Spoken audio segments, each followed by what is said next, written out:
ជំរាបសួរពុកម៉ែបងប្អូនជាទីគោរពជាទីរាប់អានដែលចង់រៀនឧបករណ៍រនាតឥឡូវខ្ញុំធ្វើបទបង្ហាញដើម្បីរៀននៅបទទូច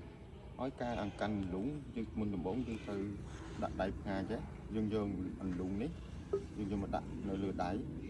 អន្លូងនេះយើងដាក់លើដៃដល់ពេលហើយយើងកាន់ហើយយើងកាប់មក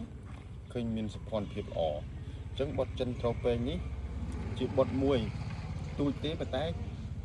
គេលេងប្រគំក្នុងរបាំបរិយាទ្របអញ្ចឹងទស្សនាដូចតទៅ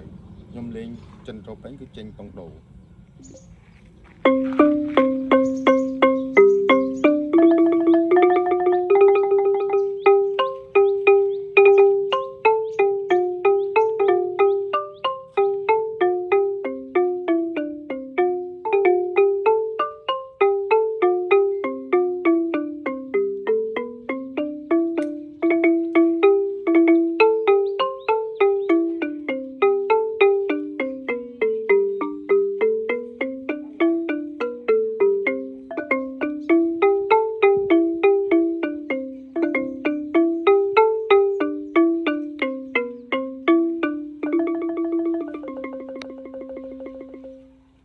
បាទសូមអរគុណសូមជួយគ្រប់គ្រង Channel YouTube របស់ខ្ញុំដើម្បី